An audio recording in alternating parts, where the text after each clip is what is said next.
You're listening to the Libertarian Party of Indiana podcast, where we talk to the individuals that help move our party forward. I'm your host, Executive Director Chris Spangle. You can hear all of our podcasts at podcast.lpin.org, or you can subscribe to us on iTunes. Financial support for this podcast comes from the 1994 Society. The 1994 Society is made up of grassroots libertarians like yourself that donate monthly to the Libertarian Party of Indiana. To join, please go to lpin.org/join. We thank you for your continued support. Phyllis, thank you very much for joining us here on the podcast. Tell us the beginning. Where did the court cases begin? What is the situation? The court cases begin with the Cordry Sweetwater Conservancy District trying to impose rules and regulations and taxes that aren't authorized by the statute under which they're formed. We recently received, 3 years ago, a notice from the Cordry Sweetwater Conservancy District that all freeholders, that's the property owners within the district, which is 4 square miles, would be forced to dig up their own private septic system for an inspection to see if there was something that might be wrong with it in the future that could cause a problem. Would it be on your dime? Yes, it would. Okay. State of Indiana is the only authority over privately owned on-site sewage disposal systems. That's an Indiana Health Code statute. And in order for the state of Indiana, through their local health departments, to force a property owner to do anything to their private septic system, they must first prove that you are having a failure. And a failure is observed by the system not working properly. Either you cannot use your functions, or it's leaching outside the home, it's causing an odor, and it's leaking in above the ground. That is not the situation. This is simply seizing your property by the district and forcing you to inspect before you've even done anything. That's when we started looking into what the district was doing. Now, we've been down there for over 35 years. We bought our property, and the deed states we have specific rights. It's a 2-page deed, 14 covenants and restrictions. We went to the recorder to get a copy of our warranty deed. We found out that it no longer exists. It is now 28 pages. It was changed by the Conservancy District in the year 2000. I mean, are these conservancy districts pretty consistent across the state? I mean, what we've talked about, is this happening across Indiana? Are you a special case of abuse? I mean, how does it sort of shake out across the state of Indiana? From what I've been able to discover, basically going to the DLGF site that approves the budgets, is that they're only approving the budgets for the other conservancy districts for the authorized purposes, because they even state in their budget approvals, DLGF states in their budget approvals for other conservancy districts, that they are a special taxing unit outside of governmental authority and outside of governmental purposes, and they're established to provide for these works of improvement, and they're then in a different budget. I have not run across any other general fund budget of a conservancy district like the Cordry Sweetwater Conservancy District, which is being approved by DLGF. Okay, so what is the point of the Conservancy District? What do they do? I mean, is it, walk us through a Conservancy District. Most people probably don't live in one or don't really know what you're talking about. There are close to 100 in the state of Indiana. Conservancy districts are formed by local groups of people in a designated geographical area to provide for one or more of the 9 authorized purposes of a conservancy district, and they all relate to benefiting water management. You can form a conservancy district to put in a water supply system, to put in a sewer system, to build water retention, to build dams, to maintain levees. And they all revolve around those purposes. Then you are taxed for the benefit that the purpose provides your property specifically, not on the basis of the value of your property as established by the county assessor. It's a cost-to-benefit ratio tax. The other conservancy districts are doing it. Cordry Sweetwater, to the best of my knowledge, is the only one who is filing a general fund budget with line items covering governmental services, which is being approved by the Department of Local Government Finance. That budget, is that the sticking point, or are they taxing too much? I mean, what is it about the Conservancy Sweetwater District that got you riled up? The main problem is the resolution which they passed which states the Conservancy District is requiring all properties to have their private septic system inspected and cleaned and maintained according to Conservancy District standards, or you would lose your lake privileges, or they would take you to court to enforce the resolution. This is a resolution, it's not an ordinance. Private septic systems are not under the jurisdiction of conservancy districts. They are under the jurisdiction by statutory authority of the Indiana State Department of Health as administered through local county boards of health. It is a private property issue. Then we checked our covenants and restrictions on our deeds and found that the district had changed them without any authority. That's what brought the whole thing up. So the Conservancy District came to you and said that they now had authority over your septic system and that they wanted to check it, which meant you had to pay to have it dug up. How do they get away with that? I mean, how do they enforce that? Do they send uniformed officers out to your property with a bulldozer? I don't understand how they can just say that we're going to come onto your private property and dig up your septic system and make you pay a bill for work that may or may not be required. The only thing the Conservancy District did was they had a regularly scheduled Board of Directors meeting. They voted to pass a resolution mandating all property owners comply with the septic system regulation. They sent us then a 3-page letter demanding that we do this, along with the list of the approved septic inspectors that they approve, and told you that you had to hire one of them within a specified period of time to have them come out, dig up, clean, and evaluate your septic system. Most everybody else in the district complied. I mean, where do they get their authority, though? If they're not part of the county government, they're not part of the state government necessarily. They're just the state code allowed a mechanism for a group of citizens to get together and fix a problem that affects all the people within the certain community. How do they create their own government out of that? The Board of Directors simply do so at regularly scheduled meeting. They decide we want to have this rule and regulation. They write it, vote on it. If a majority of the 7 vote on it and approve it, it becomes a rule, and everyone is expected to abide by it. So what's the enforcement mechanism? I mean, a group of citizens that get together and just create their own government. I can't just go to the apartment complex and say, guess what? I'm the leader of this apartment complex. I'm now charging everybody an extra $5, and then I get to do what I want because I say so. I guess I just don't understand how they're getting away with it. And I think actually off air you told me they have their own police force too. How they're getting away with it is the property owners don't understand they can't do it. The circuit court has the authority over all conservancy districts. It's the same throughout the state of Indiana. The circuit court in any given area is the sole authority over the conservancy district. There is no state oversight, no county oversight. What's happening in our conservancy district is that the county is acting in conjunction with the Conservancy District to cite them authority in the instance of law enforcement. The Conservancy Act provides for no law enforcement authority within the 9 authorized purposes for which a district can be formed. Law enforcement authority is a Title 36, a county, a city, a town authority. What has happened in Cordry Sweetwater is the county commissioners of Brown County and the Brown County Sheriff have entered an interlocal agreement with the Cordry Sweetwater Conservancy District, which has deputized men to enforce the state laws of Indiana, the ordinances of Brown County, and the rules and regulations of the Conservancy District under the authority of Brown County. Absent any state authority to have law enforcement for a Conservancy District, then they are charging the property owners taxes, even though Brown County is required by law to provide for law enforcement for the same area. They're required to provide for law enforcement for the entire county, and they're charging us for it. Brown County is charging the people in the Conservancy District for law enforcement authority.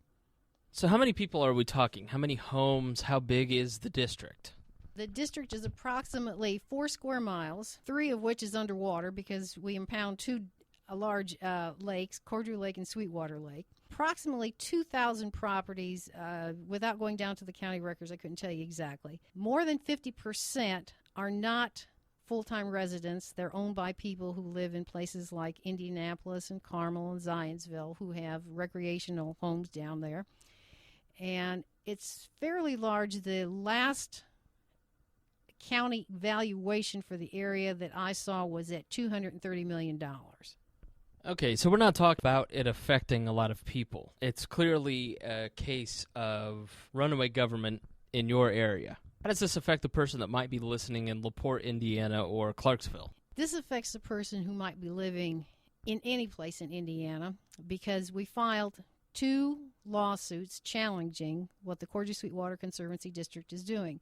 One was Klosinski versus Department of Local Government Finance, which was the first case, in which we challenged the authority of the Department of Local Government Finance to approve the taxes the Conservancy District was charging for governmental services which were not authorized by the Indiana statute.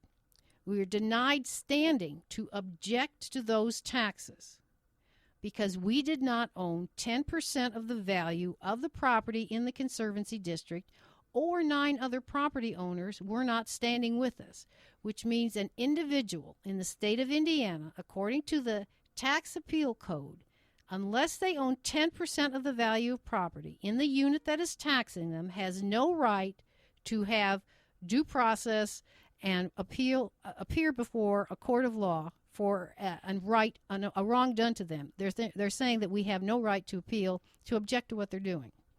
So this is how it affects now every taxpayer in the state of Indiana.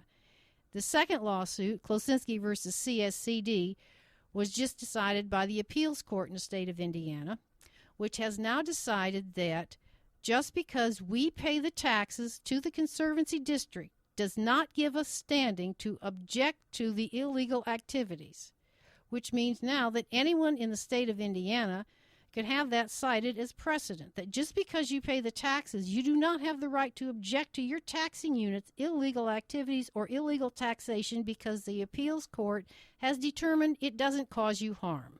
So you can do whatever you want to do, and the person that's footing the bill no longer has the right to complain. Correct. Okay.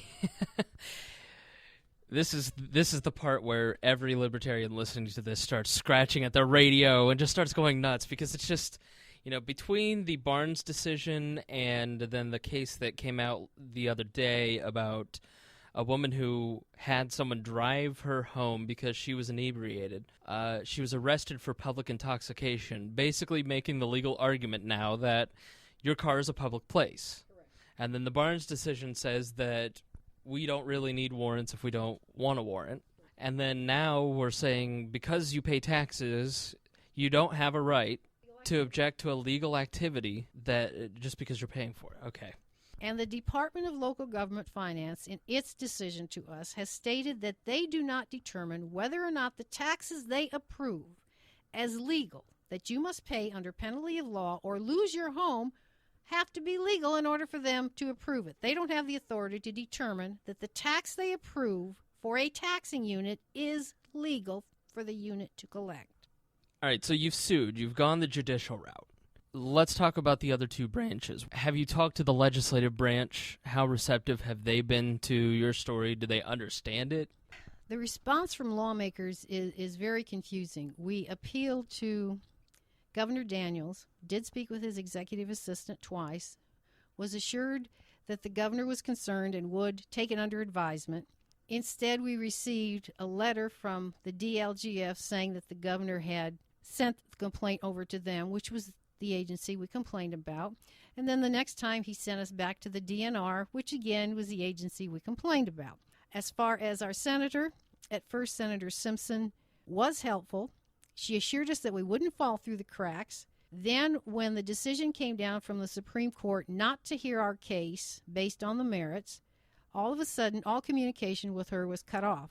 Instead, I was referred to the counsel for the Senate Democrats. I believe her name was Bernice Corley. The senator would not respond to my calls directly anymore. Everything had to come through the counsel. And the last conversation I had with the counsel was the senator has done all she intends to do, that it's up to the court to decide on whether or not you have any legal rights, and they've decided that you don't have the right. As far as our representative, Representative Cook, he scheduled an appointment, and he did meet with us and the DLGF, which sidestepped every question that he asked them and that we asked. We brought the same situation back to him, and his assistant stated that there doesn't seem to be much of a problem since we are the only two people complaining, and that the representative would need other assistance from other representatives in order to get the state tax code changed so that every individual in the state of Indiana would have the right to appeal an illegal tax by a taxing unit. I have sent letters to every senator and representative who signed the amicus brief in the Barnes case. I have not had one response back positive to anyone who was even interested in discussing it. One gentleman did respond that I had to, according to protocol, go to my senator in order to get the issue brought up before he would consider discussing it. And I said to his assistant again that the senator votes when he votes for laws, and they cover everyone in the state of Indiana. If I can't get any assistance from my senator, I should have the right to go to any senator who would assist me, and I was told that that wasn't protocol. And no one else has responded. What about the House side? No one. No response from anyone from the representatives. The executive branch has not been helpful. The judicial branch has not been helpful. You're not getting any media coverage. And the judicial branch is, I'm not going to say they're helpful because they're actually hurting not only you, but every other person in the state of Indiana. This can't be easy. You know, feeling like you're sort of in the fight by yourself probably takes a lot out of you. It definitely does. And we're an older couple, and thought we were going to retire, but we're not. We have attorney bills coming out of the yazoos. Our next step is we have 10 days now to file an appeal with the Indiana Supreme Court to try to overturn what the appellate court has done. Because unless it does, it stands as precedent for everyone in the state of Indiana. Not only is your standing removed, this appeals court, because it concerns a conservancy district, has also altered the Indiana State Health Code. The Indiana Board of Health, through its local health officials, is the only authority for private property septic systems, sewage disposals, health concerns.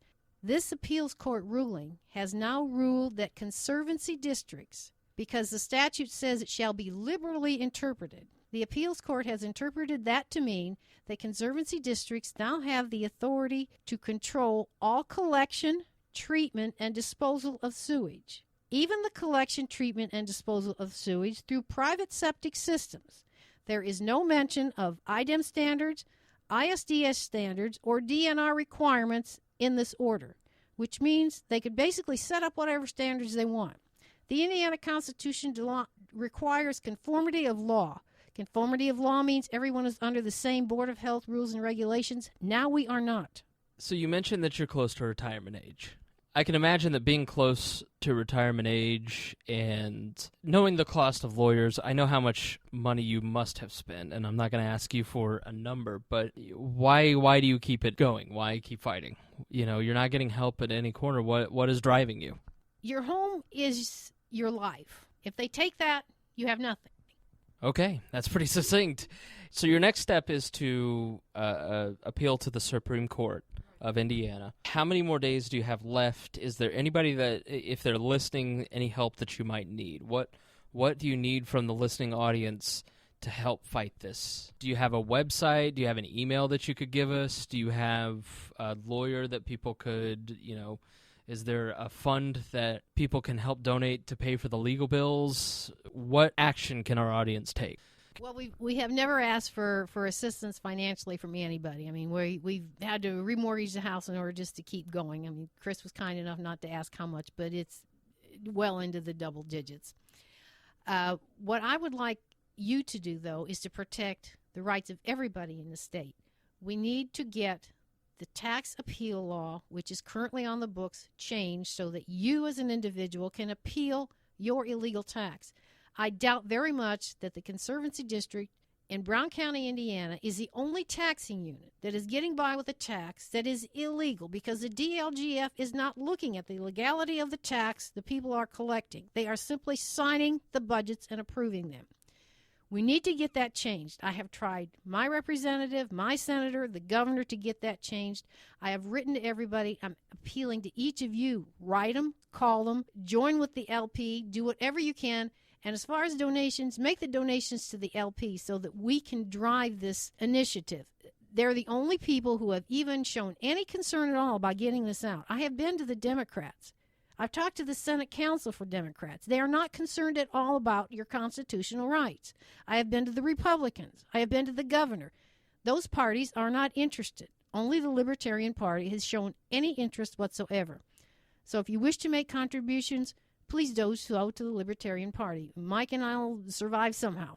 Well, that's very kind of you. Thank you very much. Do you have a contact that people, if they just want to lend some moral support to you, or have a lead on a lawyer that might be willing to do some pro bono work in the Supreme Court case? Because I imagine that's huge. I mean, pro bono work would be amazing. What's your phone number and your email?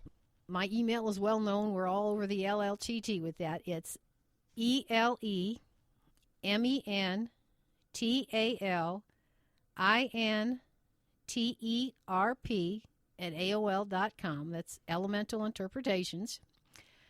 And my phone number is 317-933-2449. I can't thank you enough for coming by and giving us your story and talking about this issue. It's incredibly important. I think your stick-to-itiveness, the lack of willingness to give up, to continue to fight for what's right, even at personal cost, is personally inspiring to me, and I think to a lot of people listening. So I can't thank you and Mike enough for what you're doing. And I wish you all the best because it matters a lot to every person in Indiana. Yes, it does. And in fact, Mr. Horning's presentation about rule of law, this brings it home. This connects you to exactly what he's trying to show you. It does not exist. And each of you probably has his own situation happening to you. You just don't realize it.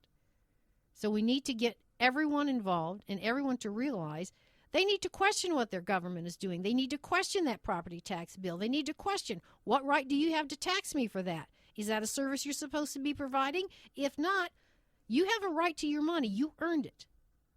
You should not be giving the government something they do not have a right to have. Thank you for listening to the Libertarian Party of Indiana podcast.